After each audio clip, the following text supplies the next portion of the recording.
My name is Kelly Martinez, and I need you to listen to what I'm about to tell you because it might save you from making the same mistake I did.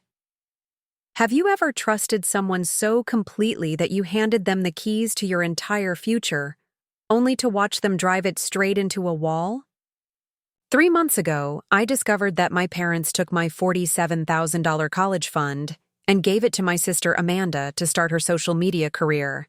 Not borrowed, gave.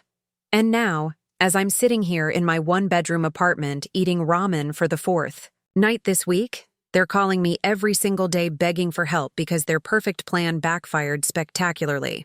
Before we jump back in, tell us where you're tuning in from, and if this story touches you, make sure you're subscribed, because tomorrow I've saved something extra special for you. The call came on a Tuesday morning while I was getting ready. For work. I was rushing around my tiny apartment in downtown Riverside, trying to find a clean blouse that didn't need ironing, when my phone rang. Dad's contact photo filled the screen, and for a split second, I hesitated.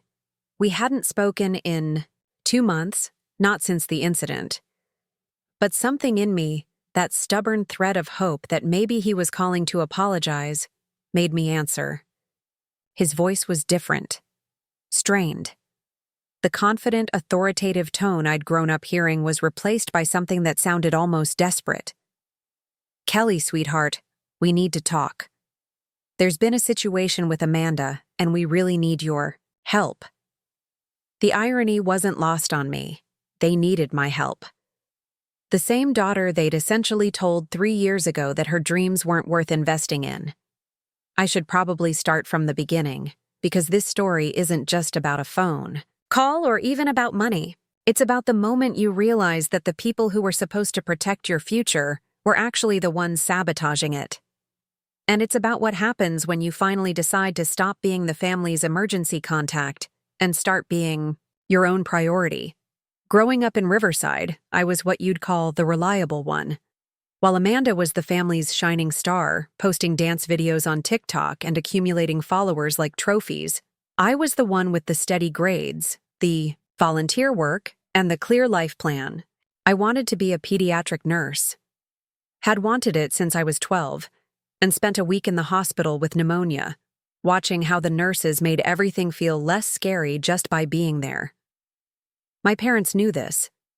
They'd heard me talk about it through 4 years of high school while I maintained a 3.8 GPA, worked weekends at the local pharmacy, and saved every dollar I could toward college.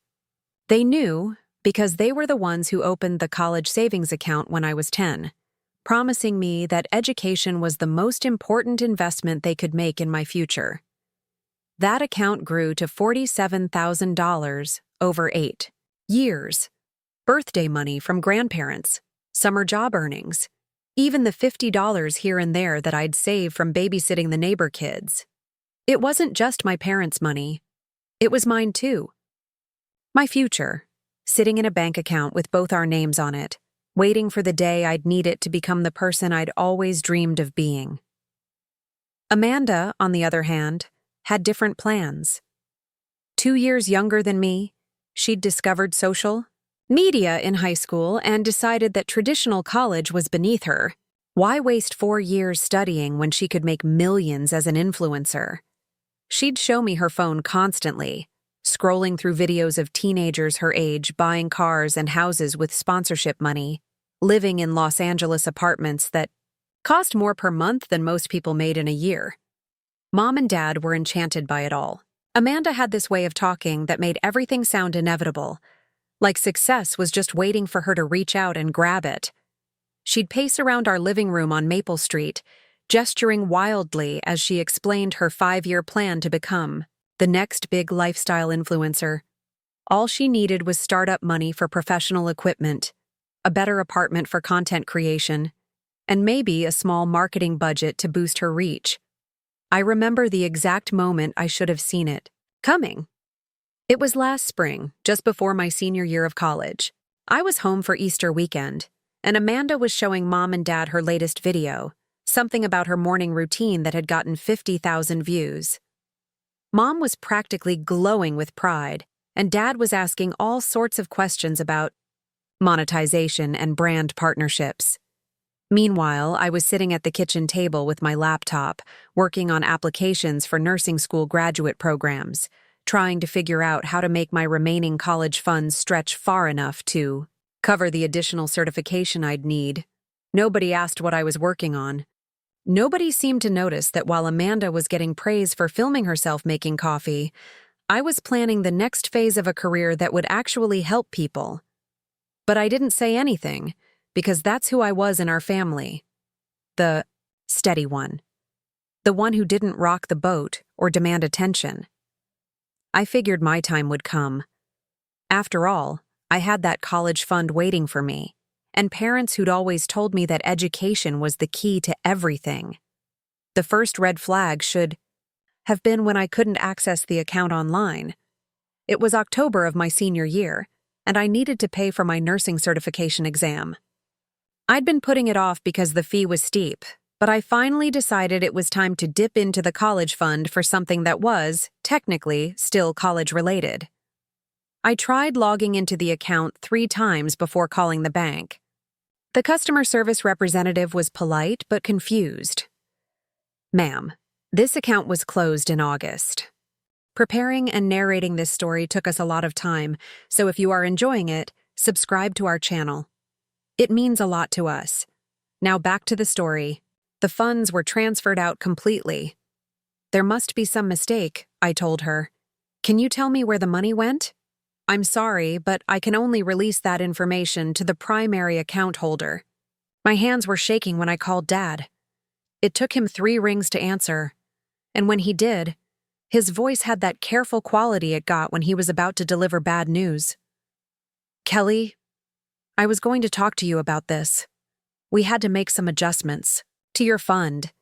There was an opportunity for Amanda that we couldn't pass up, and we knew you'd understand because you're so practical about money. Adjustments. That's what he called it. Like they'd moved money between savings accounts instead of completely emptying the account that was supposed to secure my future. I sat in my dorm room, staring at my textbooks and wondering if I was losing my mind. $47,000 doesn't just get adjusted, it gets taken. When I asked him to explain exactly what adjustments meant, Dad's voice got defensive. Amanda needed startup capital for her business. "She's got real potential, Kelly. This could set her up for life. And you're already almost done with college, so we figured you didn't need the full amount anymore." The logic was so twisted it took me a moment to process it. I didn't need the money because I was almost done with college. Never mind that I'd been planning to use it for nursing school, for certification programs, for the additional education I'd need to actually start my career. Never mind that I'd been working 20 hours a week at the campus bookstore and living on peanut butter sandwiches to avoid taking out more student loans than absolutely necessary. Amanda needed it more because she was just starting out. Because her dream was bigger, apparently. Because 50,000 TikTok followers somehow translated to being more deserving of the money that was supposed to be mine. I asked to speak to Mom, hoping she might have a different perspective, that maybe she'd be the voice of reason. But when she got on the phone, her tone was gentle but firm, like she was explaining something to a child who didn't understand how the world worked. "Honey, we know this is disappointing, but Amanda's opportunity is time-sensitive. She's got a chance to work with some major brands, but she needs professional equipment and a better space for content creation. You're so smart and capable, we know you'll figure out another way to make your goals work." Another way. As if there were dozens of alternatives to the money they'd promised me for 8 years. As if the fund they'd established specifically for my education was somehow interchangeable with any other source of income I might magically discover. That night, I did something I'd never done before. I looked up exactly how much money Amanda had actually made from her social media presence. Her management company was listed in her bio, and after some digging, I found industry reports about average influencer earnings. Based on her follower count and engagement rates, she was probably making somewhere between $800 and $1,500 per month. Enough for some nice dinners and shopping trips, but nowhere near enough to live on. let alone justify, a $47,000 investment. But my parents had bought into the dream completely. They saw Amanda's highlight reel and assumed it represented her entire financial reality. They saw me studying quietly in my room and assumed my path was so secure it didn't need their support anymore. The worst part wasn't even the money, though that stung badly enough. It was the realization that my parents had fundamentally misunderstood who I was and what I needed. They'd seen my responsibility and independence as evidence that I didn't require their help, while viewing Amanda's chaotic ambition as proof that she deserved extra support. I finished my senior year working 30 hours a week and taking out additional student loans to cover the expenses I'd planned to pay with the college fund. I applied to nursing programs, knowing I'd have to delay entry by at least a year to save up for the additional costs. Every late-night shift at the bookstore, every meal of instant ramen, every time I had to tell my friends I couldn't afford to join them for normal college experiences, I thought about Amanda's professional ring, lights in her new apartment across town. She'd moved out of our parents' house 2 months after getting the money, renting a spacious 2-bedroom place that she could use for filming. She gave me a tour when I came home for Thanksgiving, proudly showing off her ring lights, her professional camera equipment, and her walk-in closet full of clothes from brand partnerships. "Look how well everything's working out," she said, adjusting one of her lights for the perfect angle. "Mom and Dad were so smart to invest in this when they did. I'm already getting bigger brand deals, and my manager thinks I could hit 1 million followers by next summer." I wanted to ask her how many brand deals it would take to pay back $47,000. I wanted to point out that her biggest video had gotten 200,000 views, and that most of her recent posts were barely breaking 5,000. But I didn't, because I was still trying to be the supportive older sister, the one who didn't cause family drama over money. Instead, I smiled and told her the apartment looked great, and I went back to my childhood bedroom to work on scholarship applications that might help me afford nursing school. The calls from my parents became less frequent after that. When we did talk, the conversations felt strained, like we were all pretending that nothing had changed. They'd ask about my grades and my plans, and I'd give short, polite answers. They'd update me on Amanda's latest successes, and I'd make appropriate sounds of interest. Nobody talked about the money. Nobody mentioned that they'd fundamentally altered the trajectory of my life to fund what was essentially Amanda's expensive hobby. It became this huge, silent presence in every conversation, the thing we all knew about but refused to acknowledge. I graduated in May with a degree in biology and no clear path forward. Most of my classmates were heading straight to graduate programs or starting jobs in their field. I moved back home temporarily and got a job at Riverside Marketing, a small firm downtown that handled social media and advertising for local businesses. It wasn't what I'd planned, but it paid decent money, and I figured I could save up for nursing school while gaining some professional experience. Working in marketing turned out to be surprisingly interesting. I had a natural aptitude for understanding what made content engaging, probably because I'd spent years watching Amanda try to crack the code of social media success. My boss, Sarah Mitchell, noticed my skills quickly and started giving me more responsibility with our bigger clients. Within 6 months, I was managing social media campaigns that were generating real results for actual businesses. Unlike Amanda's lifestyle content, this was marketing with measurable outcomes. I could show clients exactly how many leads they were getting, how much their brand awareness had increased, and what their return on investment looked like. It felt good to be genuinely successful at something, even if it wasn't the career I'd originally planned. I was making decent money, learning valuable skills, and for the first time in years, I felt like I was building something solid for myself. That's when everything started falling apart for everyone else. Amanda's follower growth had plateaued, around 60,000, which sounds impressive until you realize that it's nowhere near the 1 million followers she'd promised by summer. Her engagement rates were dropping, which meant brands were offering her smaller partnerships for less money. The algorithm changes on various platforms meant her content wasn't being seen by as many people, and she was struggling to adapt her style to keep up with trends. More importantly, she'd been burning through the startup money faster than she was earning it back. Professional equipment is expensive, but so is the lifestyle that makes for good content. The nice apartment, the constant shopping for new outfits, the dining out and traveling that filled her feed, it all cost money. Money she was spending faster than she was making. Meanwhile, I was thriving at work. Sarah had promoted me to senior account manager, and I was handling our biggest clients. I'd also started freelancing on weekends, helping small businesses develop their social media strategies. Between my full-time job and freelance work, I was making more money than I'd ever imagined possible straight out of college. The irony wasn't lost on me. While Amanda struggled to monetize her personal brand, I was successfully helping actual businesses grow their online presence and increase their revenue. I understood social media from a strategic perspective, not just as a platform for self-promotion. But I tried not to think about it too much. I was busy building my own life, finally feeling like I was moving forward instead of constantly waiting for permission to pursue my goals. Then came that Tuesday morning phone call, and everything changed again. Dad's desperate phone call that Tuesday morning was just the beginning. When I pressed him for details about what kind of help they needed, his voice got quieter, like he was ashamed to say the words out loud. Amanda's in some financial trouble and we co-signed on some things. There might be legal issues if we can't figure this out soon. Legal issues. The phrase hit me like cold water. I set down my coffee mug and sat on my couch, trying to process what he was telling me. What kind of legal issues, Dad? What exactly did Amanda get into?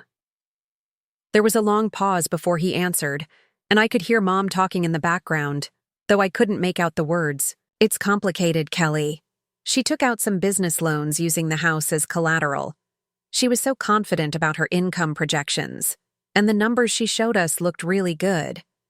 But things haven't worked out the way she planned, and now the payments are behind. The house as collateral. My childhood home on Maple Street, the place where I'd grown up, where all my memories lived, Amanda had somehow managed to put it at risk chasing her influencer dreams. And my parents had let her do it, probably encouraged her, the same way they'd encouraged her when they handed over my college fund. I asked him how much money we were talking about, and the silence that followed told me everything I needed to know before he even answered. $85,000 across 3 different loans. The monthly payments are around $4,000, and she's 3 months behind. Kelly, we're looking at foreclosure if we can't catch up soon. $4,000 a month. I did quick math in my head, thinking about Amanda's actual earnings versus her expenses. There was no universe in which she could afford payments like that based on her social media income. Even if she'd been more successful than I realized, even if she'd been hiding major brand deals from the family, those numbers didn't add up. How did this happen, Dad? How did you let her borrow that much? Money against your house? I tried to keep my voice calm, but I could hear the edge creeping in. This was so much worse than just giving away my college fund. This was complete financial recklessness. His explanation came out in a rush, like he'd been practicing it. Amanda had a business plan. She'd projected that with the right equipment and marketing budget, she could reach 1 million followers within 18 months. She had screenshots of other influencers' earnings, projections about sponsorship deals, even a letter from her manager outlining potential opportunities. She made it sound so certain, Kelly. Like it was just a matter of investing enough money up front to reach the next level. And you know how persuasive she can be when she sets her mind to something. Persuasive. That was one way to put it. Amanda had always been good at making her fantasies sound like inevitable realities. Even as kids, she could convince our parents that her elaborate schemes were practical plans. The difference was that when we were children, her schemes involved things like backyard carnivals and lemonade stands. Now they involved putting our family home at risk. I asked to speak to Mom, hoping she might have a clearer picture of exactly what had happened. But when she got on the phone, she sounded even more frazzled than Dad. "Oh, honey, we're so glad you answered. We've been so worried and we didn't know who else to call. Amanda's been trying to handle everything herself, but she's in over her head." In over her head was an understatement. As Mom explained the situation, the full scope of Amanda's financial disaster became clear. She hadn't just taken out business loans. She'd also racked up credit card debt funding her lifestyle, borrowed money from friends to cover loan payments, and apparently made some promises to potential investors that she couldn't fulfill. The professional equipment she'd bought with my college fund was just the beginning. She'd spent additional money on a marketing consultant who promised to get her featured on major platforms. She'd paid for professional photo shoots, hired a personal assistant, and even invested in some kind of online course that claimed to reveal the secrets of social media success. But the real problem was that she'd been living like she was already successful. The expensive apartment, the constant shopping, the lifestyle content that required her to actually live an expensive lifestyle, it had all been funded with borrowed money based on income she hoped to eventually earn. Mom's voice was shaking as she explained how they'd discovered the extent of the problem.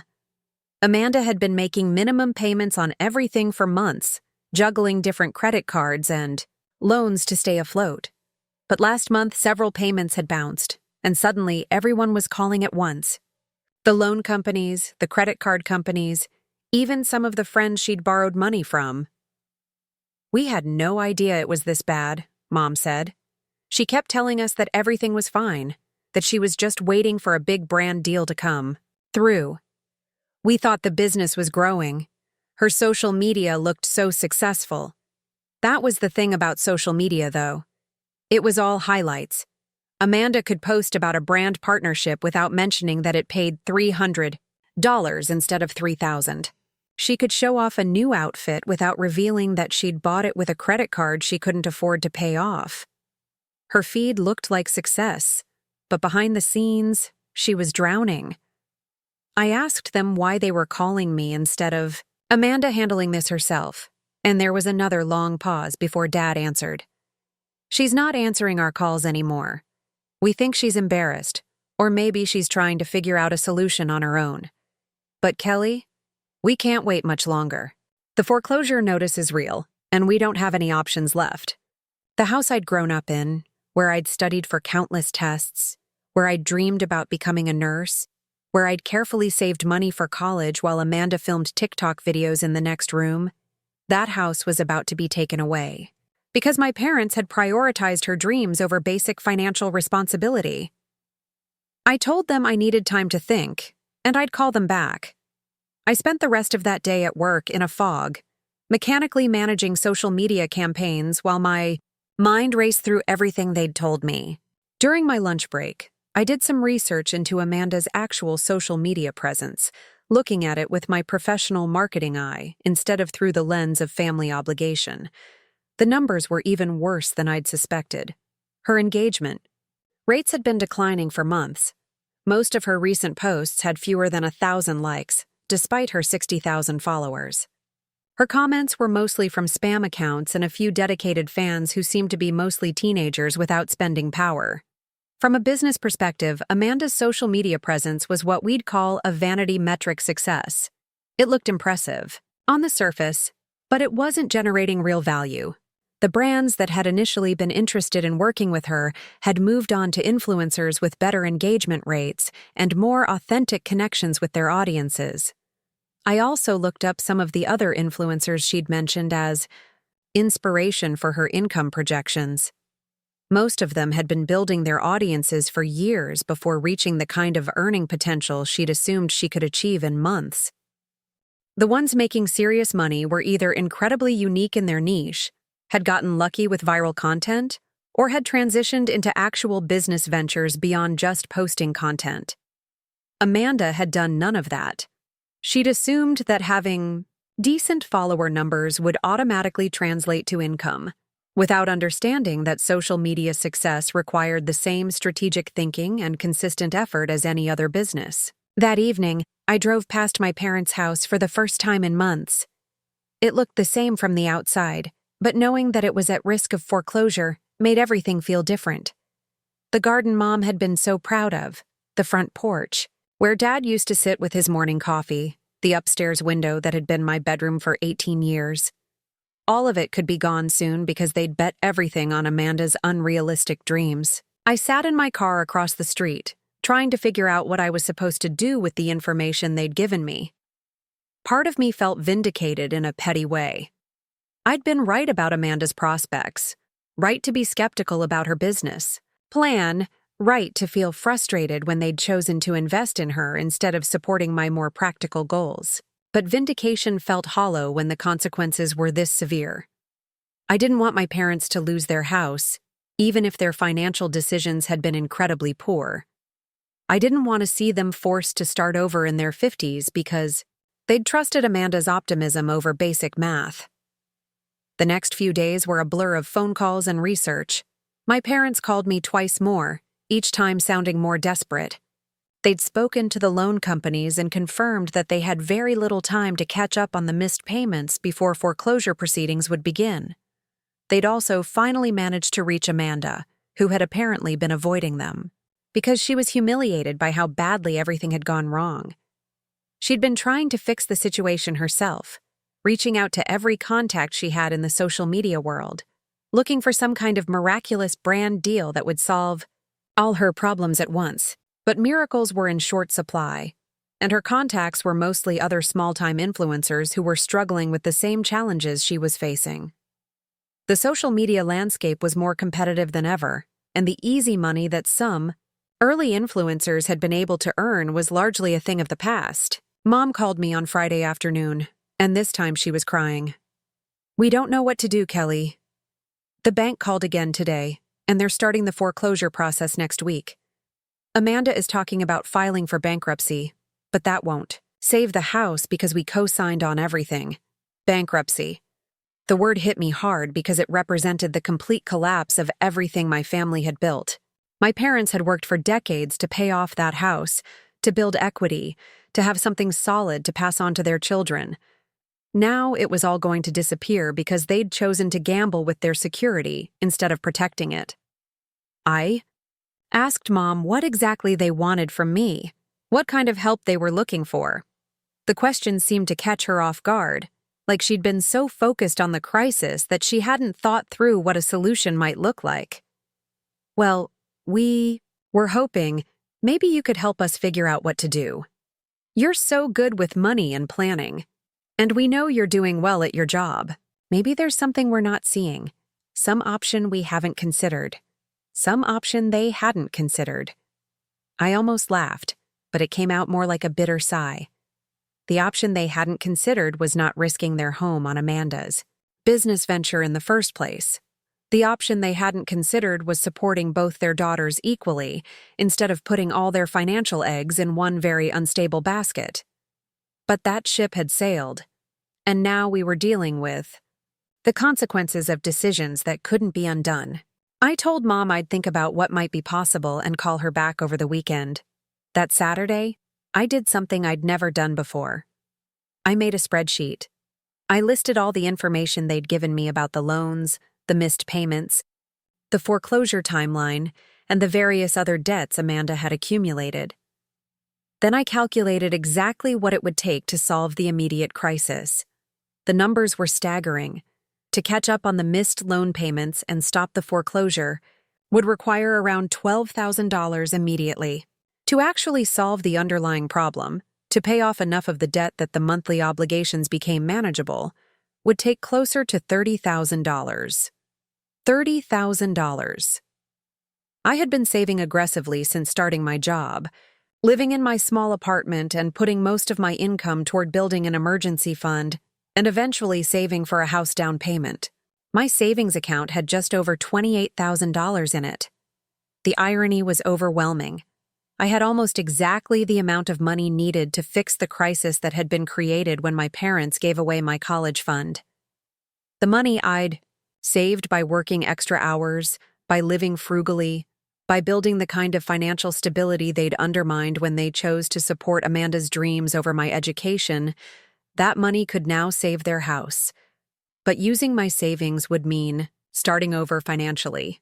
It would mean giving up my plans to buy a house, probably delaying nursing school even further, essentially sacrificing my financial security to fix problems I hadn't created. I stared at that spreadsheet for hours, running different scenarios, trying to find some solution that didn't require me to give up everything I'd worked for since college. But the math was unforgiving. There weren't any good options that didn't involve significant sacrifice from someone. The question was whether that someone should be me. Again. Sunday afternoon, Amanda finally called me directly. Her voice was different than I'd ever heard it, small and defeated in a way that was completely unlike her usual confidence. "Kelly, I know you probably hate me right now, and I don't blame you. I messed up really badly, and now everyone's going to pay for it." I didn't hate her exactly, but I was furious in a way I'd never allowed myself to be before. I was furious at her for being so reckless with money that wasn't really hers. I was furious at my parents for enabling her poor decisions while dismissing my practical ones, and I was furious at myself for still feeling responsible for fixing problems that other people had created. Amanda tried to explain how everything had gone wrong, how the income she'd projected had never materialized, how she'd kept thinking, the next month would be better, the next brand deal would be bigger, the next video would go viral and change everything. She'd been living in a constant state of almost success, always sure that she was just one breakthrough away from making all the debt worthwhile. But almost doesn't pay bills, and eventually, the mathematics of the situation had caught up with her optimism. She was facing the reality that her social media career wasn't going to generate the kind of income she'd promised everyone, including herself.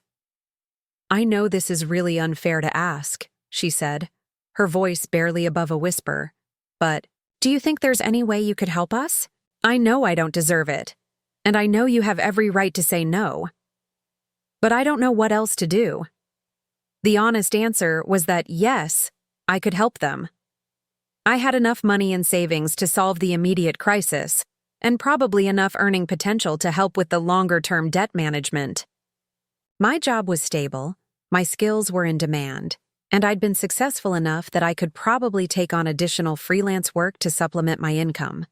But helping them would mean accepting that my role in the family was to be the responsible one who cleaned up everyone else's messes.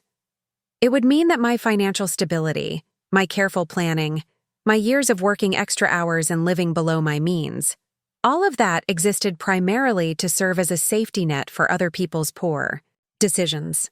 I told Amanda I needed more time to think, and she thanked me repeatedly, promising that if I helped them, she'd pay me back every penny as soon as she could figure out how to make her business profitable. But I'd heard promises like that before, back when they'd assured me that the college fund would be there when I needed it, back when they'd said Amanda's success would benefit the whole family. Promises were easy to make when you were desperate, but they didn't have much value when they came from people who'd already demonstrated that they'd prioritize convenience over commitment. That night, I called my best friend Emma, who'd been watching this family drama unfold from the outside for years. Emma was the one person who'd never pretended that my parents' financial decisions made sense, who'd been quietly supportive when I'd had to work through college instead of focusing on my studies. When I explained the current situation, Emma was quiet for a long moment before responding. "Kelly, I love you, but you cannot be serious about giving them your savings. These are the same people who took your college fund to bankroll Amanda's TikTok career. Now they want you to bail them out of the consequences." Emma had a way of cutting through emotional complexity to get to the practical heart of issues, which was exactly what I needed. She pointed out that helping my family now would establish a pattern where I was always expected to sacrifice my financial stability for their mistakes. If I paid off Amanda's debt this time, what would stop them from making similar poor decisions? In the future, knowing that I'd step in to fix things? More importantly, Emma asked me what I actually wanted for my own life. Did I want to spend the next decade working extra hours to rebuild my savings while my family continued making financial decisions based on wishful thinking? Did I want to keep putting my own goals on hold to manage crises that other people created? The questions were uncomfortable because they forced me to confront how much of my identity was wrapped up in being the reliable one, the problem solver, the daughter who could be counted on to handle whatever chaos everyone else generated.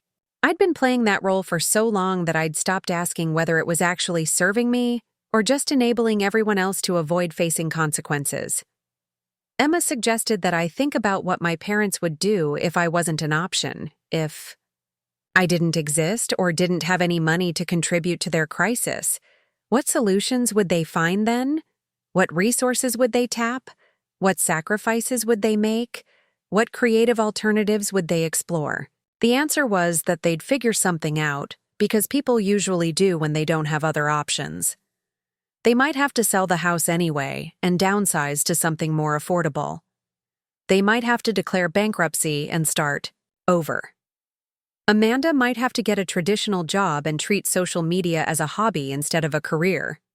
None of those outcomes would be comfortable, but they would be consequences that matched the decisions that had created them. And maybe facing those consequences directly would teach my family something about financial responsibility that my repeated rescues never could. I spent the next few days thinking about Emma's questions and watching my parents' increasingly desperate phone calls pile up in my voicemail. Each message was more panicked than the last, more focused on the urgency of their timeline, and less focused on taking responsibility for how they'd created this situation. Meanwhile, I started paying attention to how I felt when I imagined different outcomes. When I pictured myself emptying my savings account to fix their crisis, I felt resentful and trapped. When I imagined them losing the house, I felt sad, but also strangely relieved, like I'd finally been released from an obligation I'd never actually agreed to carry. The relief surprised me, because it suggested that some part of me was tired of being the family's financial safety net. Some part of me wanted to see what would happen if they had to solve their own problems for once, if they had to face the full weight of their decisions without counting on me to soften the impact. By the end of the week, I'd made my decision. But before I communicated it to my family, I wanted to understand exactly what that decision would mean, both for them and for me. I needed to be completely clear about what I was choosing and why, because once I said no to helping them, there would be no taking it back. The conversation that would change everything was scheduled for Sunday afternoon. My parents had asked me to come over to the house to discuss options, and I'd agreed, knowing that I'd be walking into that familiar living room to deliver news that would probably destroy what was left of our relationship. But for the first time in my adult life, I was more concerned about protecting my own future than managing everyone else's feelings about it. That Sunday afternoon, I sat in my car outside the house on Maple Street for 15 minutes before going inside. I needed those moments to center myself, to remember that I wasn't walking in there to negotiate or find a compromise. I was walking in there to deliver a decision I'd already made, one that would probably end our family relationships as I'd known them. The house felt different when I stepped inside. Maybe it was knowing that it might be foreclosed on soon, or maybe it was my own shifted perspective, but everything seemed smaller and shabbier than I remembered. The living room where we'd gathered for so many family meetings, where my parents had explained why Amanda deserved my college fund, now felt like a stage set for one final performance. Mom and Dad were sitting on the couch together, and Amanda was curled up in the armchair that had always been her favorite spot. They all looked up when I walked in, and I could see the hope in their faces, the assumption that I was there to discuss how I could help solve their crisis. Dad started talking, immediately pulling out a folder full of paperwork. "Kelly, we're so glad you're here. We've been working on some numbers, and we think if you could help us with about $15,000 initially, we could probably work out payment plans for the rest. We've been talking to the loan companies, and they're willing to work with us if we can show good faith with a substantial payment. $15,000. They'd somehow reduce their request from the $30,000 the situation actually required, as if asking for less money would make their request more reasonable. I realized they were trying to make it easier for me to say yes, trying to find a number that felt manageable instead of overwhelming. But they were missing the point entirely. This wasn't about the amount of money. This was about the pattern of behavior that had created this crisis in the first place, and my role in enabling that pattern to continue. I sat down across from them and took a deep breath. I've been thinking about everything you told me, about the loans and the foreclosure and what kind of help you need. And I've made a decision. The room went completely quiet. I could see Amanda sitting forward slightly, and Mom's hands were clasped tightly in her lap. Dad was still holding the folder of paperwork, like he was ready to walk me through payment schedules and interest rates. I'm not going to help you financially. I'm not going to give you money to catch up on Amanda's loan payments, and I'm not going to bail anyone out of this situation. The silence that followed was deafening. I watched the hope drain out of their faces, replaced by confusion, and then something that looked almost like betrayal, as if I was the one who had violated some unspoken agreement, rather than the one refusing to continue a pattern that had never been fair to begin with. Mom was the first to speak, her voice shaky and higher than usual. "Kelly, honey, I don't think you understand how serious this is. We could lose the house. We could lose everything. I understand exactly how serious it is. That's why I've spent the last week researching foreclosure procedures, bankruptcy options, and rental markets in the area. I understand that you're facing the consequences of some very poor financial decisions, and that those consequences are scary and uncomfortable." Dad's face was getting red, the way it always did when he felt like he was losing control of a situation. "Kelly, this is your family. This is the house you grew up in. How can you just sit there and watch us lose everything when you have the ability to help?" The question hit me harder than I'd expected, because it forced me to articulate something I'd been feeling but hadn't quite put into words. This house stopped feeling like my family home when you decided my sister's dreams were worth $47,000 and mine weren't worth discussing. This family stopped feeling like my priority when you changed the locks on my future and handed the keys to someone else. Amanda started crying then, the kind of dramatic tears that had always been her specialty when things didn't go her way. "Kelly, I know I messed up. I know I made terrible decisions. But I never meant for it to hurt Mom and Dad.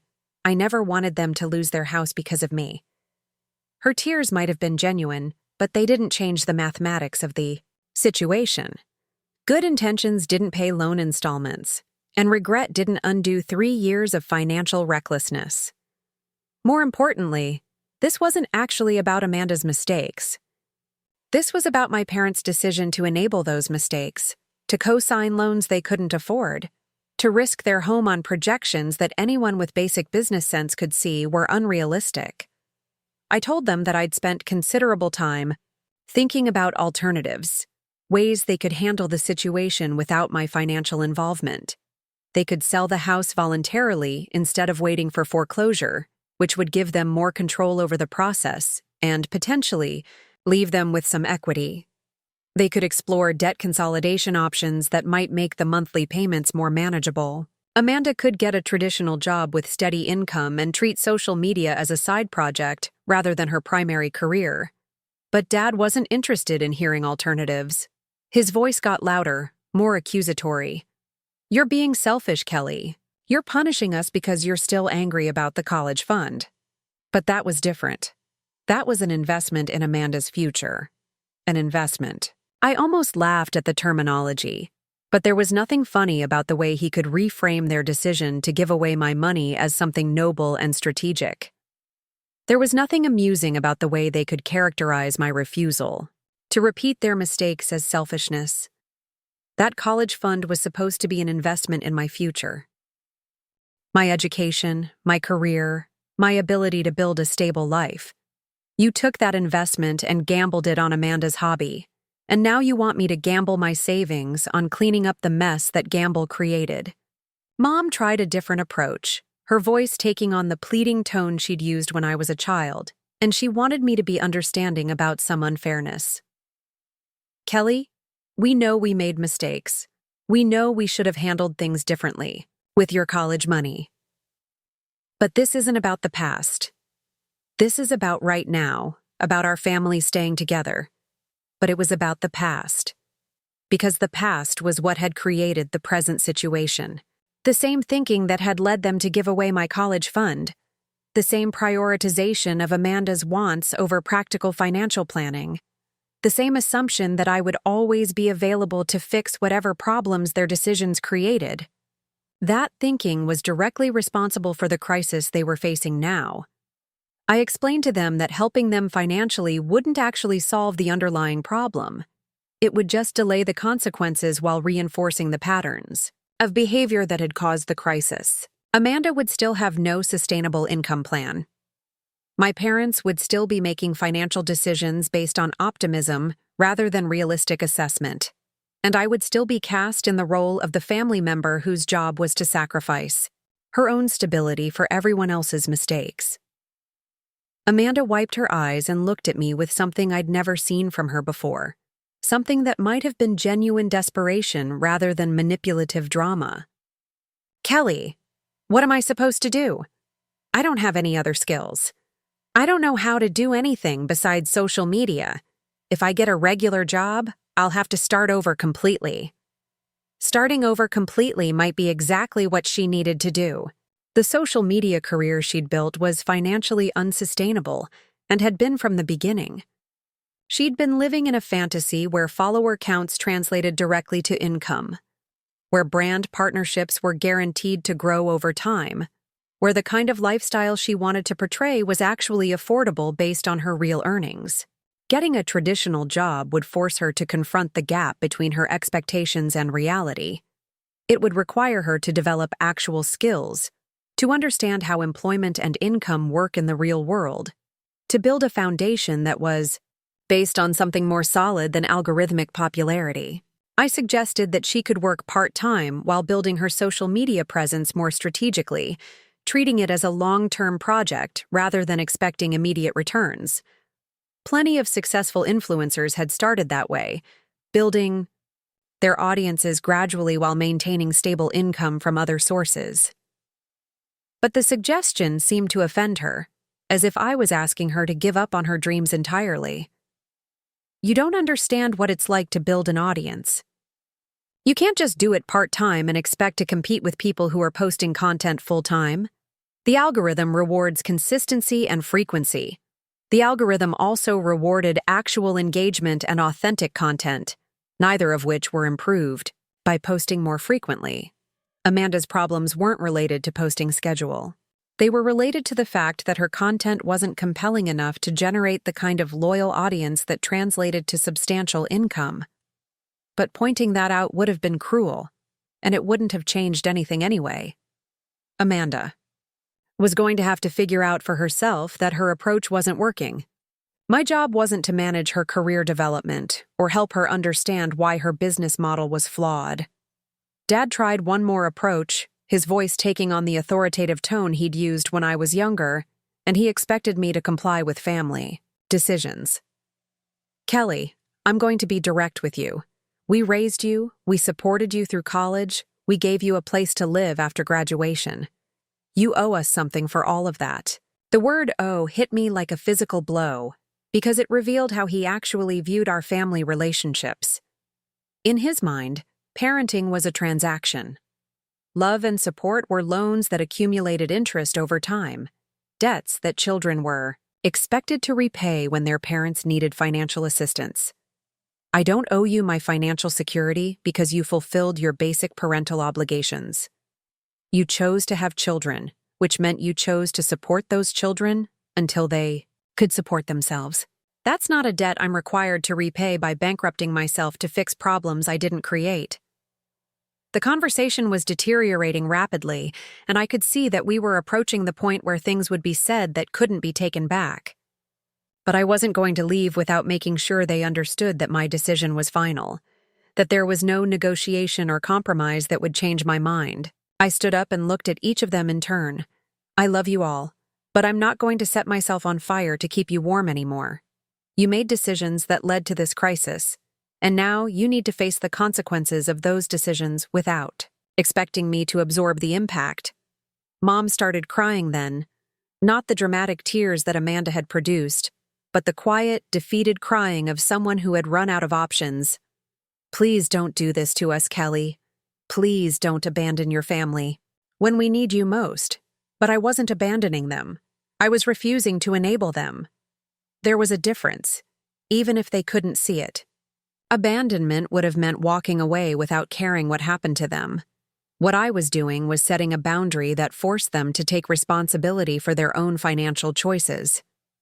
I walked toward the door, but Amanda called after. "Me!" Her voice sharp with anger. "This is really who you are, isn't it? You're going to let us lose everything just to prove a point. You're going to watch Mom and Dad become homeless because you want to punish me for getting the college money." I turned back to face her, and for the first time in years, I felt completely clear about who I was and what I was willing to accept. I'm not punishing anyone. I'm protecting myself from being punished for your mistakes. There's a difference, even if you can't see it. As I drove away from the house that afternoon, I felt something I hadn't expected.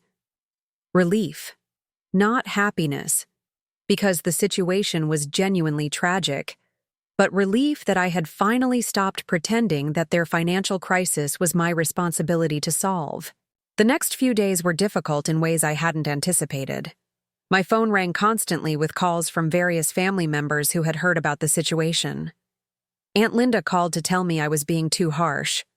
Uncle Mike called to suggest that family was more important than money.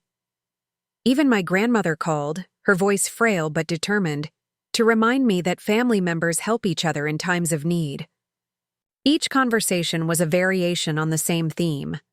I was being selfish, unreasonable, too focused on past grievances to see the current emergency clearly. Everyone had an opinion about what I should do with my money, about my obligations to my family, about the kind of person I was if I didn't step in to help. But nobody seemed interested in discussing how the crisis had been created in the first place, or what lessons my family might learn from facing the consequences of their decisions. Nobody wanted to talk about the fact that bailing them out now would simply set up the same dynamic for future crises. After 3 days of constant phone calls and increasingly emotional voicemails, I made another decision that surprised me. I changed my phone number. Not because I didn't want to talk to my family eventually, but because I needed space to think clearly without the constant pressure of their panic and desperation. The quiet that followed was both peaceful and unsettling. For the first time in months, I could go through my daily routine without checking my phone every few minutes to see who was calling, without feeling guilty for not immediately responding to some new crisis update. I threw myself into work with renewed focus, taking on additional freelance projects and expanding my client base. Sarah had been talking about promoting me to account director, and I decided to have that conversation sooner rather than later. If I was going to be financially independent, if I was going to build a life that didn't depend on family approval or support, I needed to maximize my earning potential. The promotion conversation went better than I'd expected. Sarah had been impressed with my client management skills and my ability to generate measurable results for businesses. She offered me the account director position with a significant salary increase and the opportunity to develop my own team of junior account managers.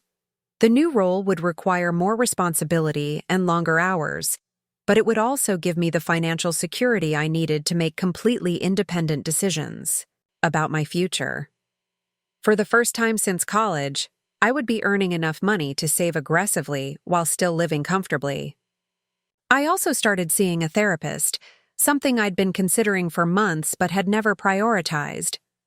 Dr. Sarah Chen specialized in family relationships and financial trauma, and she helped me understand that my family's crisis was part of a much larger pattern of dysfunction that had been affecting me for years. In our sessions, I started to see how my role as the responsible daughter had been both a source of pride and a trap. I'd gotten positive reinforcement for being reliable, for solving problems, for putting family needs ahead of my own wants. But that reinforcement had trained me to equate my worth with my usefulness, to believe that love was something I had to earn through constant sacrifice. The college fund situation hadn't been an isolated incident. It had been the culmination of years of small decisions where my needs were considered less important than Amanda's wants, where my stability was taken for granted while her instability was accommodated and enabled. Dr. Chen helped me understand that setting boundaries wasn't cruel or selfish. It was necessary for healthy relationships. By constantly rescuing my family from the consequences of their poor decisions, I had been preventing them from learning and growing. I had been enabling dysfunction while sacrificing my own well-being. 3 weeks after I'd walked out of their house, I got a text from an unknown number. It was Amanda, writing from a friend's phone because I wasn't responding to her usual number. The message was long and rambling, full of updates about their situation and pleas for me to reconsider my decision. The house was definitely going into foreclosure. They'd been unable to work out any payment arrangements with the loan companies, and they had 60 days to find alternative housing. Mom and Dad were looking at apartments, but their credit was damaged from the missed payments, making it difficult to qualify for decent places. Amanda had gotten a job at a local restaurant, waiting tables 4 nights a week. She was still trying to maintain her social media presence, but the stress of the situation was making it hard to create the kind of upbeat content that had been her specialty. At the end of the message, she wrote something that stuck with me. "I know you think this is what we deserve, and maybe you're right. But it's scary being poor when you've never been poor before. I don't know how to do this." I read that message several times, feeling a complicated mix of sympathy and frustration. Part of me wanted to respond with practical advice about budgeting and job searching and adjusting to a lower standard of living. Part of me wanted to point out that she was learning skills she should have developed years ago, that this crisis was forcing her to grow in ways that continued financial support never could have. But mostly I felt sad for all of us. Sad that it had taken a financial disaster for Amanda to get her first real job. Sad that my parents were losing their home because they'd never learned to distinguish between supporting their children and enabling poor decisions. Sad that our family relationships had been so damaged by money and misplaced priorities that we couldn't even talk to each other anymore. I didn't respond to Amanda's message, but I did start checking real estate listings in their area, curious about what kind of housing options were available within their budget. The apartments they could afford were small and basic, a dramatic step down from the house they were losing, but they were safe and clean and adequate for people who were starting over. I also looked up the restaurant where Amanda was working. It was a local chain with decent reviews and reasonable prices, the kind of place where hardworking servers could make decent tips if they were friendly and efficient. It wasn't glamorous work, but it was honest work that provided steady income and valuable experience in customer service. For the first time since this crisis began, I felt cautiously optimistic about Amanda's future. Not because her situation was easy, but because she was finally being forced to develop real-world skills and realistic expectations about income and expenses. A month later, I got another message, this time from Mom's new phone number. They'd found a 2-bedroom apartment in a decent neighborhood, and they were slowly adjusting to their new reality.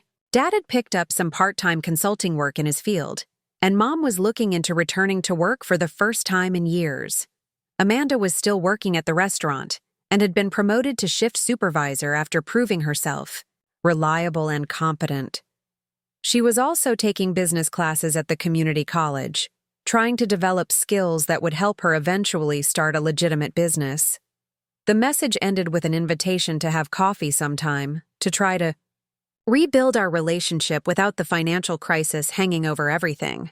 Mom wrote that she understood why I'd made the decision I had, that she could see now how they'd put me in an impossible position by expecting me to solve problems I hadn't created. I thought about that invitation for several days before responding. Part of me was curious about how they were all adjusting to their new circumstances, whether they were learning the lessons that financial consequences were supposed to teach. Part of me missed having a family, even a dysfunctional one, even one that had treated me unfairly. But I also wasn't ready to risk falling back into old patterns. to be drawn into new crises or asked to provide financial assistance for future emergencies. I needed more time to solidify my own boundaries, to build a life that was completely independent of their approval or disapproval. I wrote back a brief message saying that I was glad they were all doing better, that I was proud of Amanda for finding steady work and pursuing education, and that maybe we could try having coffee in a few more months when things had settled down even more. It wasn't a rejection, but it also wasn't an immediate reconciliation. It was a boundary, a recognition that healing relationships take time, and that trust has to be rebuilt gradually through consistent actions rather than dramatic gestures. As I sent that message, I realized that I felt genuinely proud of myself for the first time in years. Not proud of my achievements or my financial stability, though those things mattered. Proud of my ability to make difficult decisions and stick with them, to prioritize my own well-being without feeling guilty about it. To love my family enough to let them face the consequences that might actually help them grow. I was finally learning the difference between being responsible and being responsible for everyone else's choices. And that difference was changing everything about how I saw myself and what I was willing to accept in my relationships with others. 6 months after I'd walked away from my family's financial crisis, the ripple effects were still spreading in ways I hadn't anticipated. What started as my refusal to bail them out had evolved into something much more complex, a complete restructuring of not just their lives, but their understanding of how the world actually worked. The first sign that something significant was changing came through my cousin Rachel, who lived across town and had always been the family gossip network's primary node. She called me on a Thursday evening, her voice carrying that particular tone people use when they're about to share information they think you need to know whether you want to hear it or not. "Kelly, I thought you should know what's happening with your parents and Amanda. I ran into your mom at the grocery store yesterday, and she looks completely different.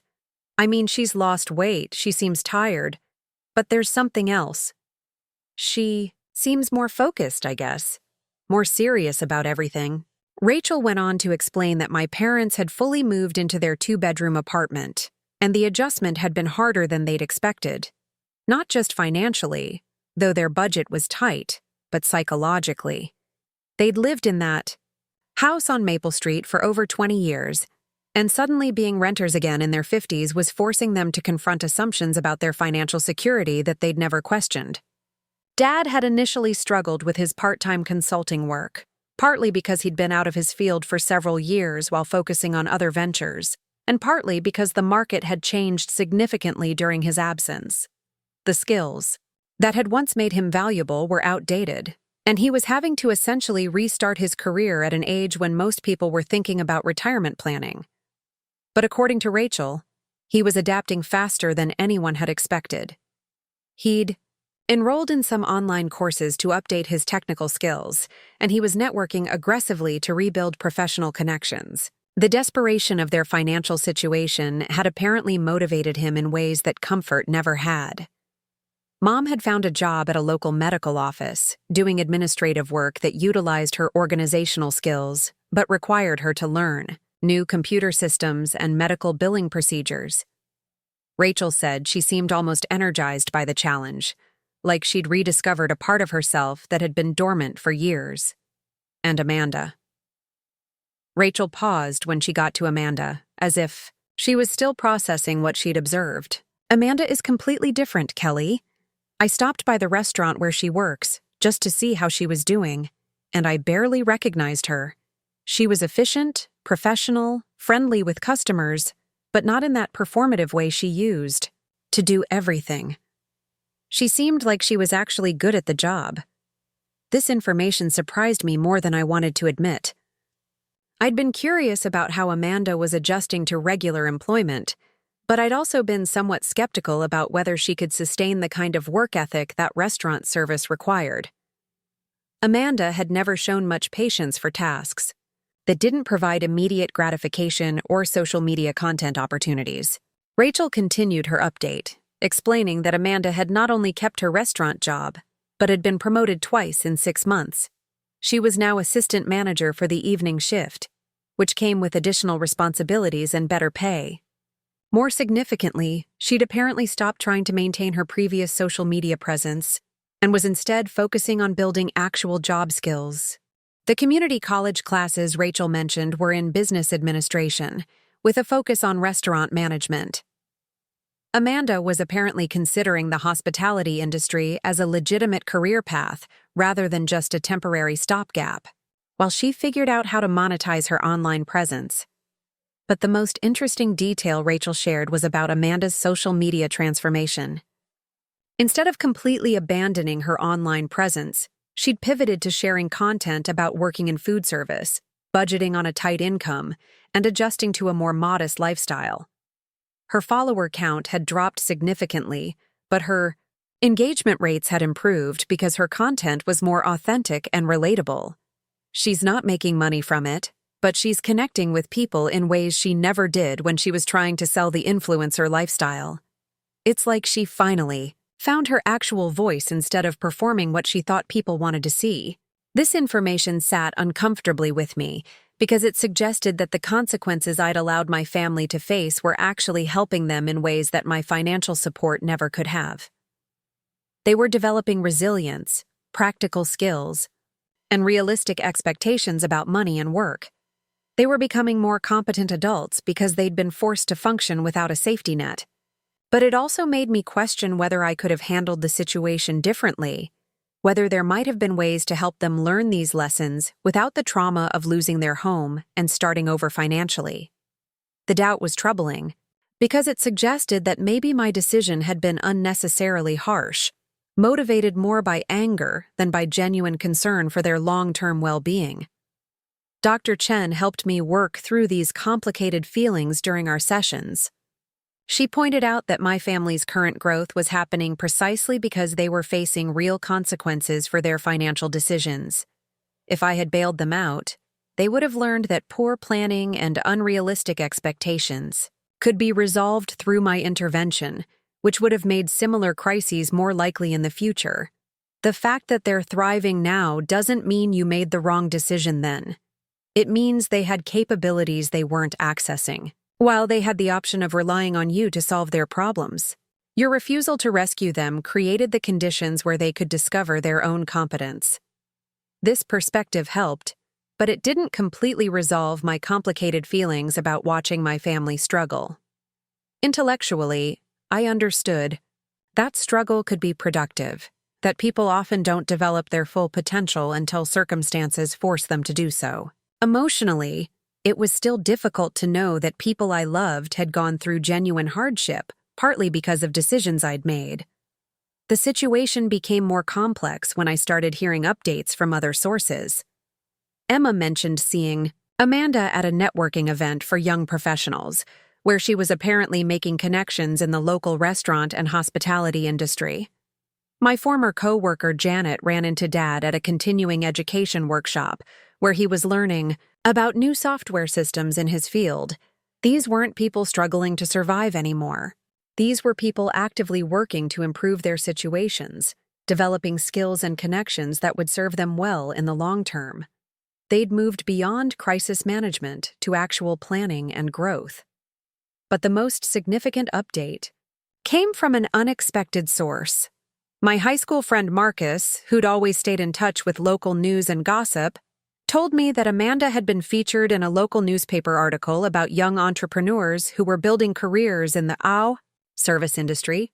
The article described her rise from social media, hopeful to restaurant management, focusing on how she'd discovered her talent for operations and customer service. It mentioned her community college studies and her plans to eventually open her own restaurant, using skills she'd developed through actual work experience rather than online courses or theoretical knowledge. What struck me most about the article was Amanda's quoted perspective on her career change. She talked about how much more satisfying it was to solve real problems for real customers, to see immediate results from her efforts, and to build something sustainable rather than chasing viral moments that might or might not translate to income. She also mentioned that working in food service had taught her about budgeting, scheduling, inventory management, and team leadership in ways that managing her social media presence never had. These were transferable skills that would be valuable, regardless of what industry she eventually pursued. Reading that article, I felt a complicated mix of pride and regret. Pride because Amanda had clearly found something she was genuinely good at, something that was challenging her to grow in positive ways. Regret because it had taken a family financial crisis for her to discover these capabilities, because our relationships had been so damaged by money conflicts that I was learning about her successes through newspaper articles rather than direct communication. Around this same time, I received an unexpected piece of mail at my apartment. It was a handwritten letter from Dad, the first direct communication I'd received from him since our confrontation at the house months earlier. His handwriting was careful and deliberate, like he'd drafted the letter multiple times before sending it. The letter was longer than I'd expected, several pages of reflection on the events that had led to their financial crisis and the months of adjustment that had followed. He acknowledged that they'd made serious errors in judgment, not just about Amanda's business prospects, but about the fundamental principles of financial responsibility and family dynamics. He wrote about how losing the house had forced him to confront assumptions he'd held about success, security, and what it meant to be a good provider for his family. He'd spent years thinking that his job was to make life easier for his children, to remove obstacles and provide opportunities. But he was beginning to understand that removing all obstacles might have prevented his children from developing the skills they needed to navigate challenges independently.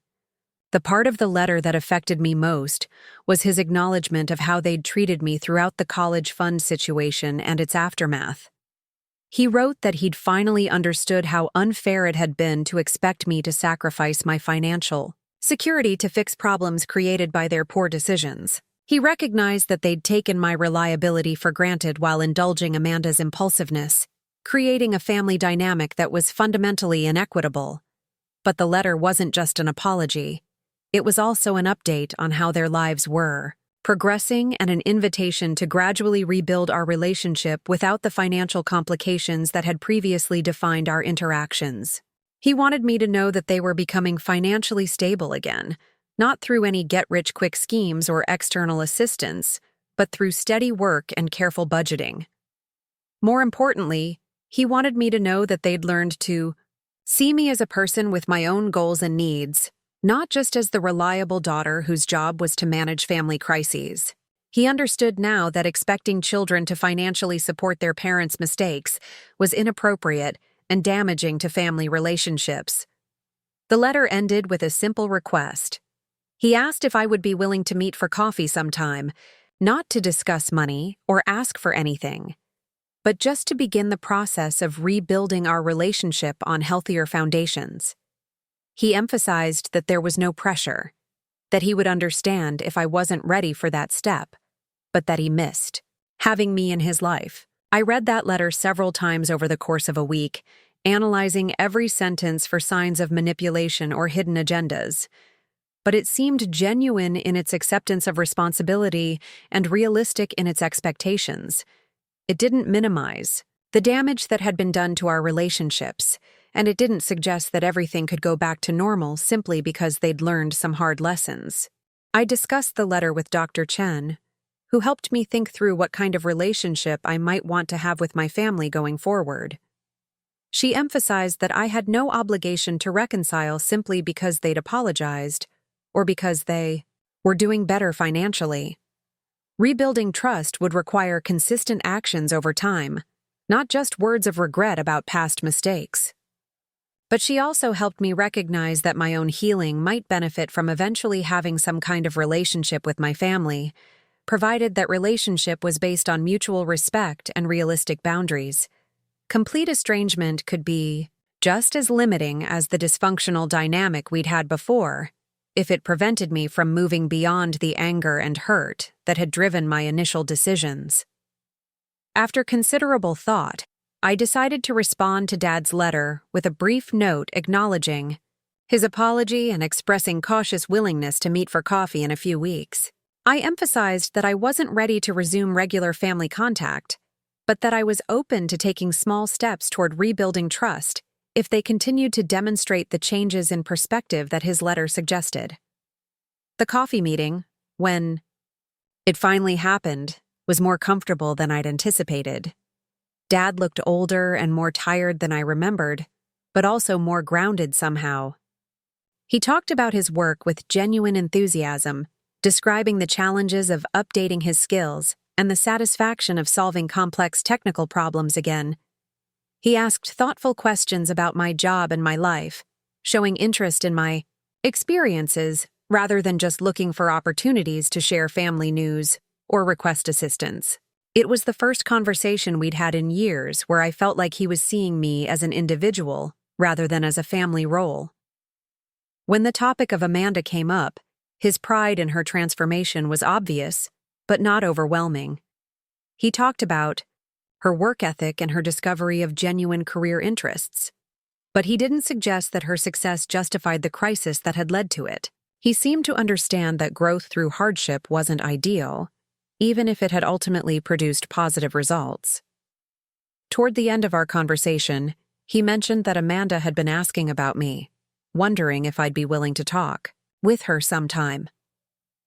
But he was careful to present this as information rather than a request, making it clear that he wasn't trying to pressure me into any particular response.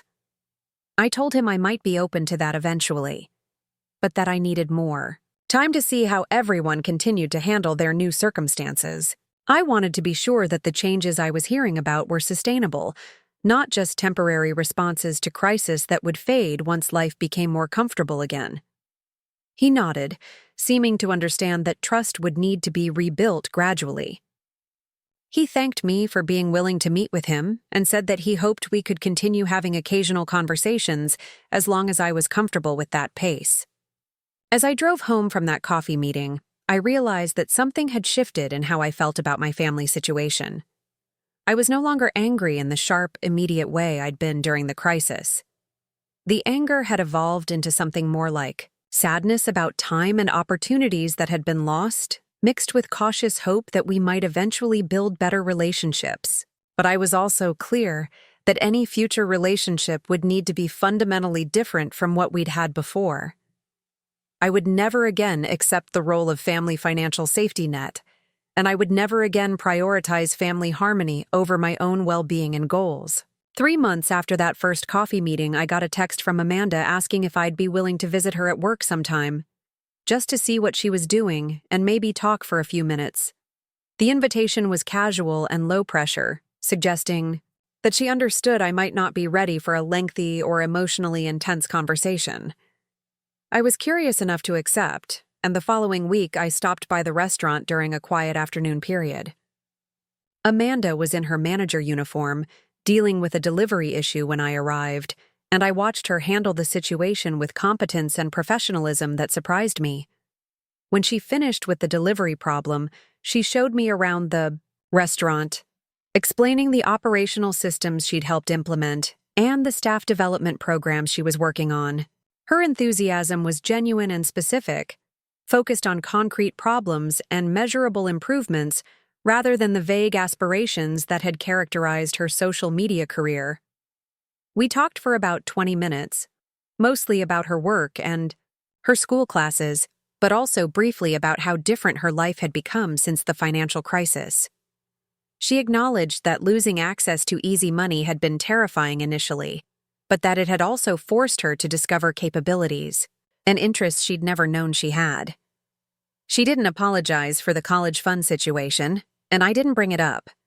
But there was something in her manner that suggested she understood the impact her choices had had on other people, that she'd developed a more realistic perspective on money and consequences. As I was leaving, she mentioned that she'd been setting aside money each month with the goal of eventually paying me back for the college fund, even though she knew I'd never asked for that. It would take years, she said, but she wanted to make things right in whatever way she could.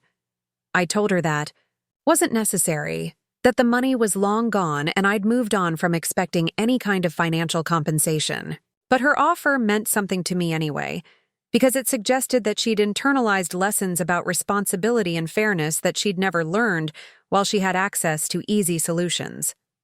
The conversation ended with tentative plans to stay in occasional contact, to continue building a relationship that was based on who we were now, rather than the roles we'd played in our family drama. It wasn't a dramatic reconciliation, but it was a beginning of something that might eventually become a healthy sister relationship. Over the following months, I continued to receive updates about my family's progress through various channels. Dad's consulting work had evolved into a steady part-time position with a local firm, providing him with regular income and renewed professional confidence. Mom had been promoted at the medical office and was considering taking some courses to expand her administrative skills. Amanda had started dating someone she'd met through her business classes, a guy who was also working in restaurant management while finishing his degree. According to Rachel, they seemed to have a healthy relationship based on shared goals and realistic expectations rather than the dramatic intensity that had characterized Amanda's previous dating patterns. But perhaps most significantly, I heard that my parents had started attending financial planning workshops and had opened a modest savings account that they were contributing to regularly. They were building an emergency fund and learning about retirement planning, approaching money management with the kind of caution and long-term thinking that might have prevented their original crisis. These updates gave me a sense of closure that I hadn't expected.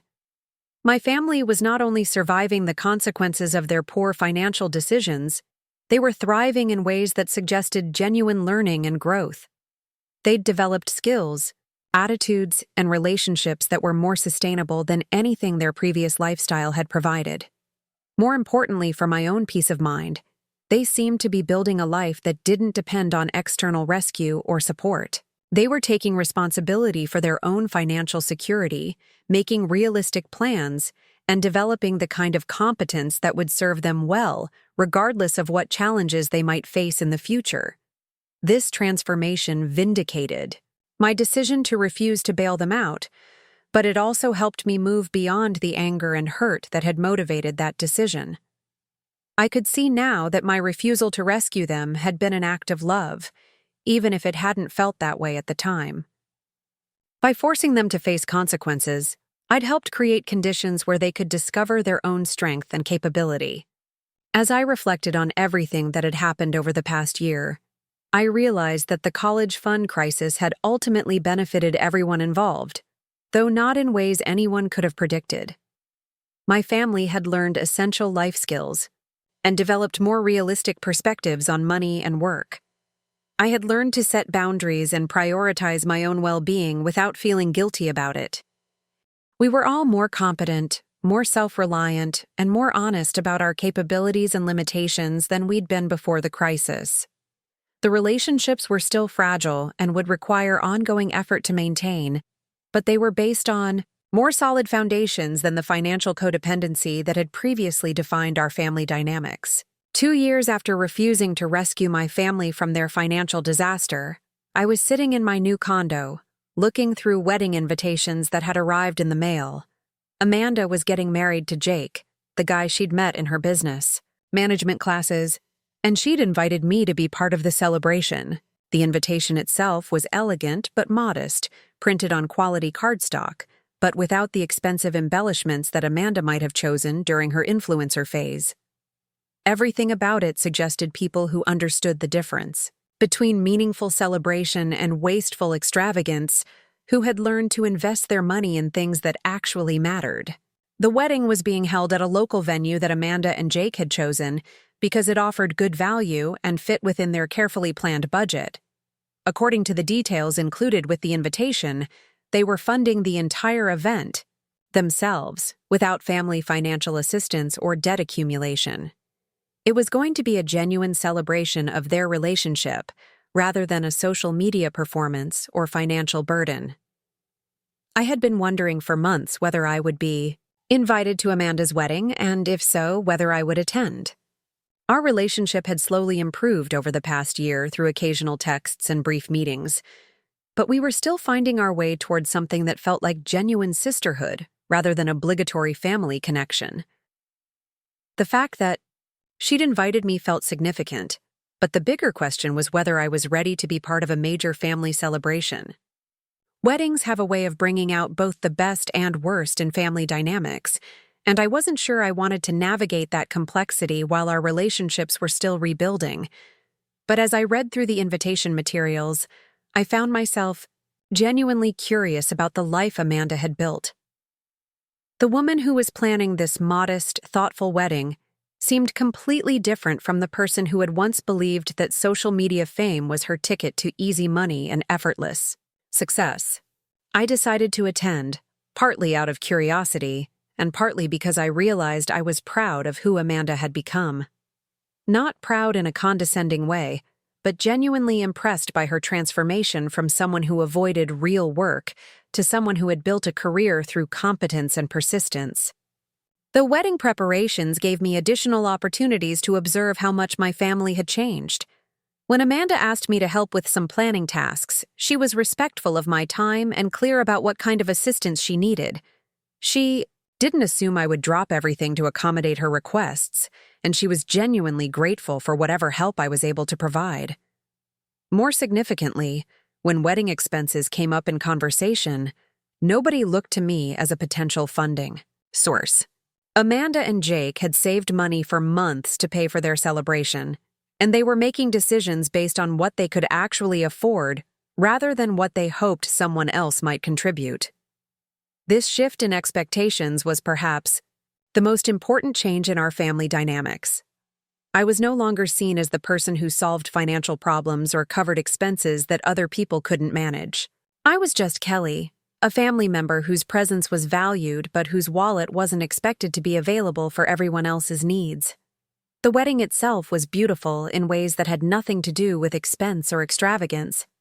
Amanda looked genuinely happy, not performing happiness for social media, but radiating the kind of contentment that comes from building something real with someone who shares your values and goals. Jake seemed like a good match for the person Amanda had become. He was practical without being boring, ambitious without being unrealistic, and clearly devoted to Amanda in ways that were based on who she actually was, rather than who she pretended to be online. During the reception, I had opportunities to talk with various family members about how everyone's lives had evolved. Dad was thriving in his consulting work and had recently been offered a full-time position with better benefits and job security. Mom had completed some additional training at the medical office and was now handling more complex administrative responsibilities. But the most interesting conversation was with Amanda herself, during a quiet moment when we stepped outside for some air. She talked about how different her life was from what she'd imagined during her social media phase, but how much more satisfying it felt to build something sustainable rather than chasing metrics that didn't translate to real value. She mentioned that she still maintained a small online presence, but now it focused on sharing practical advice about restaurant management and small business operations rather than lifestyle aspirations. Her follower count was modest, but her engagement was high because her content was genuinely useful to people who worked in her industry. More importantly, she'd learned to see social media as a tool for professional networking and education rather than as a primary income source. She used it to stay connected with other professionals in hospitality management, to share knowledge with people who were starting their careers, and to build relationships that enhanced her real-world work rather than replacing it. The conversation reminded me of something Dr. Chen had said about how crisis can sometimes force people to discover their authentic selves. Amanda's financial disaster had stripped away the fantasy of easy success and forced her to develop genuine skills and realistic goals. The person she'd become through that process was more competent and more content than the person she'd been when everything seemed effortless. As the wedding reception continued, I realized that I was enjoying myself in ways I hadn't expected. Not because everything was perfect, or because all our family conflicts had been magically resolved, but because we were all relating to each other as the people we actually were, rather than the roles we'd been assigned in our family drama. Nobody was performing for anyone else's approval. Nobody was hiding financial problems or making unrealistic promises about future success. We were just people who happened to be related, celebrating something genuinely worth celebrating, without the undercurrent of resentment and obligation that had characterized our interactions for years. Later that evening, Dad asked if I wanted to walk with him around the venue grounds. It was the first time we'd been alone together since our coffee meeting months earlier, and I was curious about what he wanted to discuss. He started by thanking me again for attending the wedding, for making the effort to be part of Amanda's celebration despite everything that had happened between us. But then he said something that surprised me with its directness and insight. "Kelly, I've been thinking a lot about the college fund situation and everything that happened afterward. I know I apologized before, but I don't think I really understood then what we'd done to you. It wasn't just about the money, though that was certainly unfair. It was about what the money represented, about our faith in your future and our commitment to supporting your goals." He paused, looking out at the gardens surrounding the venue, before continuing with obvious difficulty. "When we gave that money to Amanda, we were telling you that her dreams mattered more than yours, that her needs were more urgent than your plans.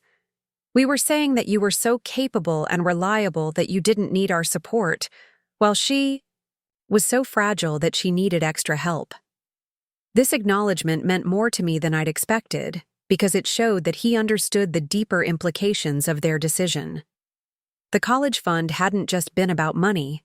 It had been about priorities, about whose future the family was willing to invest in, about which daughter's goals were considered worthy of sacrifice and support. "But we were wrong," he continued. "You needed our support just as much as Amanda did. Maybe more because you were working so hard to build something substantial and realistic. We should have been protecting your education fund and helping Amanda find more practical ways to explore her interests." I told him that I appreciated his understanding of what had really been at stake, and that his recognition of the unfairness helped me process some of the hurt I'd been carrying. But I also wanted him to know that I was glad things had worked out the way they did, because the crisis had ultimately led to positive changes for everyone. Amanda had discovered genuine talents and interests that she might never have explored if social media success had come easily. Mom and Dad had developed financial skills and work habits that would serve them well in the future. And I had learned to prioritize my own well-being and set boundaries that protected my ability to build the life I actually wanted. Dad nodded thoughtfully, then asked a question that caught me off guard. "Kelly, do you think you'll ever want to go back to school? For nursing? I know that was your original plan, and I've always wondered if you still think about it." The question surprised me because I hadn't talked about nursing school with my family in years, and I hadn't expected Dad to remember that it had been my goal. But his question forced me to confront something I'd been avoiding thinking about, seriously. I had been successful in marketing, more successful than I'd ever imagined possible when I'd taken the job as a temporary solution while saving money for further education. My work was interesting and well compensated, and I'd built expertise that was genuinely valuable in the current economy. But nursing had been more than just a career plan. It had been a calling, something I'd wanted to do because I believed I could make a meaningful difference in people's lives during their most vulnerable moments. Marketing was satisfying, but it wasn't the same kind of direct service that had originally motivated me to pursue healthcare. I told Dad that I had been thinking about nursing school again, but that my path would be different now than it would have been if I'd gone directly from college. I had financial stability and professional experience that would actually enhance my nursing education and career prospects. More importantly, I had developed confidence in my ability to make decisions based on my own priorities rather than family expectations or external pressure. If I decided to pursue nursing now, it would be because I genuinely wanted that career, not because I was trying to fulfill someone else's vision of who I should become. Dad smiled when I said this, and told me that he'd contribute to nursing school costs if I decided to pursue that path. Not as an obligation or an attempt to make up for past mistakes, but because he genuinely wanted to support goals that were important to me. The offer was generous and sincere, but I realized that I didn't need it in the way I would have years ago. I had saved enough money to pay for additional education without compromising my financial security, and I had the confidence to pursue my goals regardless of whether my family approved or supported them. I thanked him for the offer and told him I'd think about whether nursing school made sense at this point in my life. But more importantly, I told him that his willingness to support my education meant something to me symbolically, as recognition that my goals and dreams deserve the same consideration as Amanda's. As we walked back toward the reception, I realized that this conversation had given me a sense of closure I hadn't known I needed. Not because Dad's offer had solved anything, but because it represented a fundamental shift in how my family saw me and my place in their priorities. I was no longer the reliable daughter whose job was to manage crises and absorb the impact of other people's poor decisions. I was Kelly, a person with my own goals and dreams and needs, someone whose well-being mattered independent of my usefulness to other family members. The wedding celebration continued late into the evening, and I stayed until the very end, helping Amanda and Jake with cleanup and enjoying conversations with extended family members I hadn't seen in years. It felt good to be part of something, joyful and forward-looking, something that celebrated new beginnings rather than dwelling on past conflicts. As I drove home that night, I reflected on how much had changed since that desperate phone call from Dad 2 years ago. My refusal to bail out my family had felt harsh and necessary at the time, motivated by anger and self-protection as much as by any strategic thinking about what would be best for everyone. But the consequences had been transformative in ways none of us could have predicted. My family had developed resilience, competence, and realistic expectations about money and work. I had learned to prioritize my own well-being and build a life that didn't depend on their approval or support. Most importantly, we had all learned the difference between enabling and helping, between rescuing someone from consequences and supporting them through challenges. The crisis had taught us that love sometimes means allowing people to face difficulties that help them grow, rather than solving problems that prevent them from developing their own capabilities. 6 months after Amanda's wedding, I made a decision. That surprised everyone, including myself. I enrolled in an accelerated nursing program designed for people who already had bachelor's degrees in other fields. The program was intensive and expensive, but I had the financial resources to pursue it without compromising my stability. More importantly, I had the maturity and life experience to approach nursing education as something I genuinely wanted rather than something I felt obligated to pursue. My years in marketing had taught me valuable skills in communication, problem-solving, and working with diverse groups of people, all of which would enhance my effectiveness as a nurse.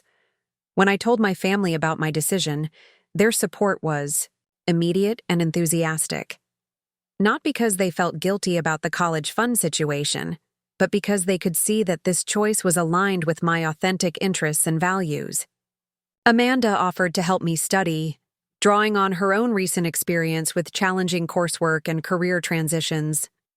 Mom shared stories about her work in the medical office that gave me insights into healthcare administration and patient interactions.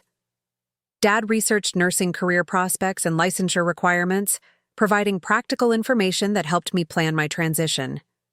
Their support felt different from the family dynamics we'd had before the crisis. It was based on genuine interest in my success, rather than obligation or guilt, and it came without strings or expectations of reciprocal assistance. As I progressed through the nursing program, I found myself thinking often about the path that had brought me to this point.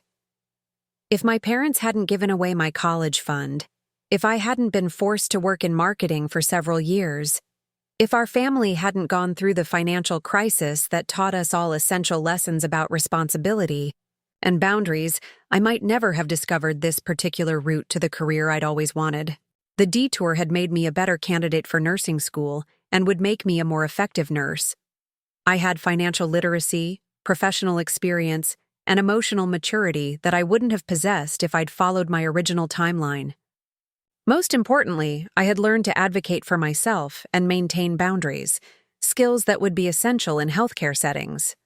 My clinical rotations were challenging but deeply satisfying in ways that marketing had never been.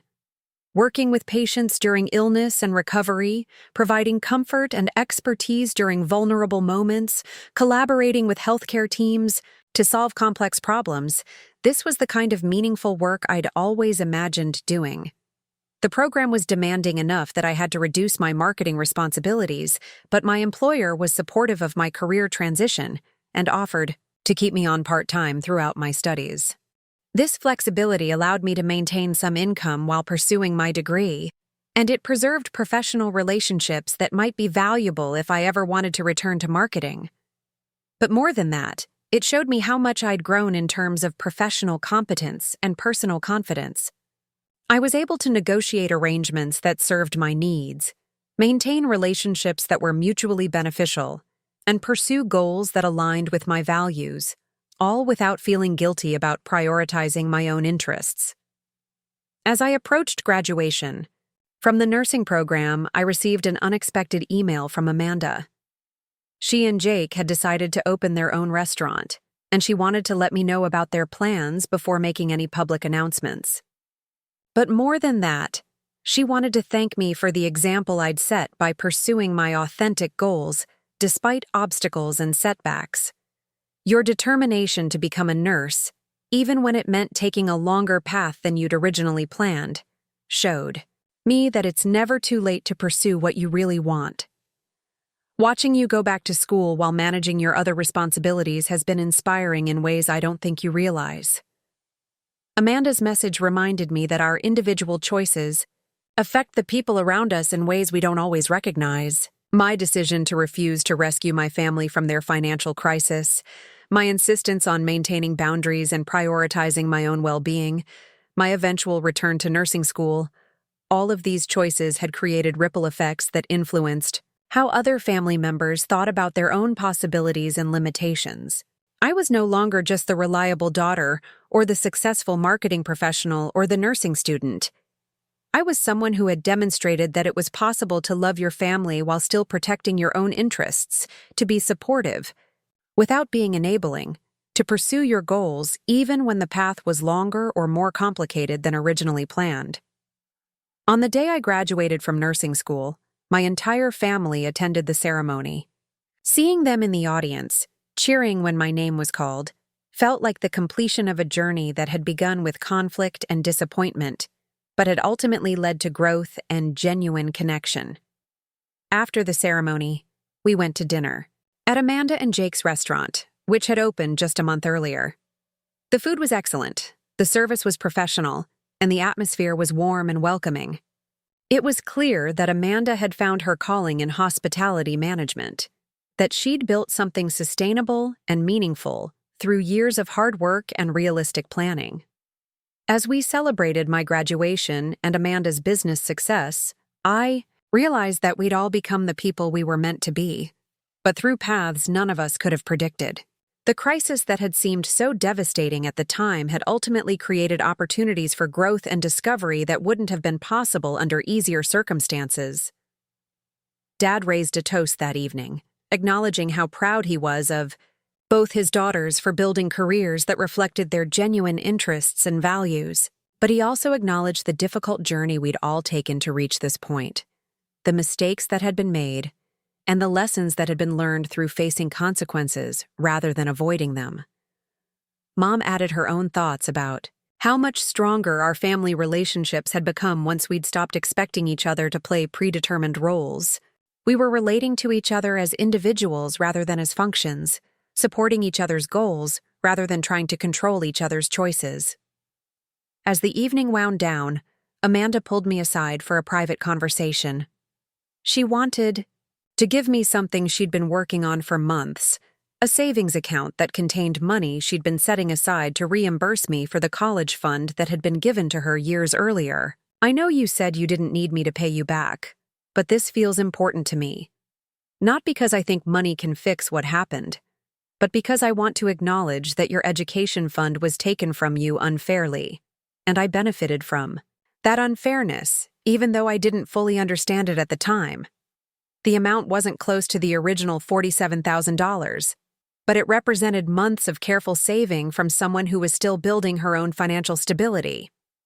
More than the money itself, Amanda's gesture showed that she understood the principle involved, that she'd internalized lessons about fairness and responsibility that had been missing from her thinking during the original crisis. I accepted the money, not because I needed it, but because I could see that giving it was important to Amanda's sense of integrity and completion. It represented her acknowledgement of the unfairness that had occurred and her commitment to making things right in whatever ways were possible. But more than that, it represented the kind of person she'd become through facing consequences and developing genuine capabilities. The Amanda who gave me that money was someone who understood the value of work, who respected other people's sacrifices, who took responsibility for the impact of her choices on others. As I drove home from that celebration dinner, I felt a deep sense of satisfaction that had nothing to do with vindication or revenge. My family had become better people through facing challenges, and our relationships had become healthier through establishing appropriate boundaries and expectations. I was starting my nursing career with financial stability, professional experience, and emotional maturity that would serve me well throughout my life. I had family relationships that were based on mutual respect rather than obligation or guilt. Most importantly, I had learned to trust my own judgment and prioritize my own well-being without feeling selfish or guilty about it.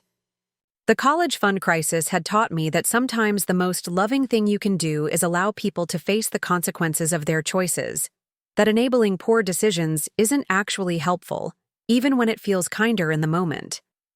It had shown me that resilience and competence often emerge through difficulty rather than comfort, and that people are usually more capable than they appear when they have easy alternatives available.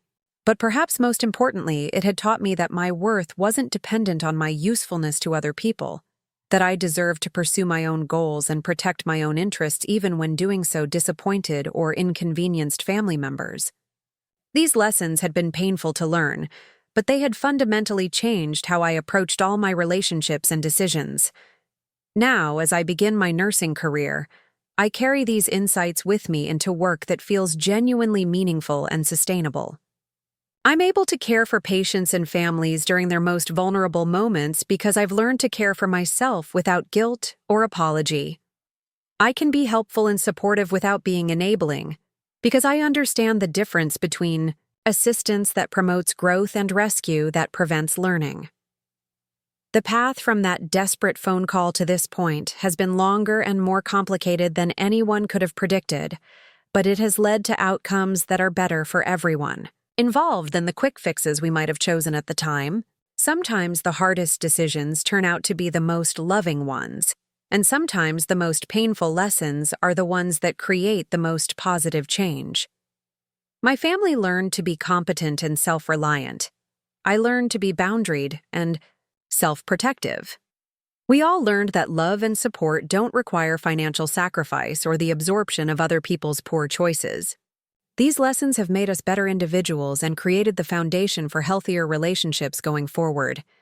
The college fund they gave away was supposed to secure my future, but the crisis that followed actually did secure my future in ways that money alone never could have. It forced me to develop resilience, independence, and the kind of self-advocacy skills that will serve me throughout my life, regardless of what challenges I might face. Sometimes what looks like betrayal turns out to be liberation, and sometimes what feels like abandonment turns out to be the beginning of finding yourself. The day they changed those locks on my college fund, they accidentally set me free to become the person I was always meant to be. Up next, you've got 2 more standout stories right on your screen. If this one hit the mark, you won't want to pass these up. Just click and check them out.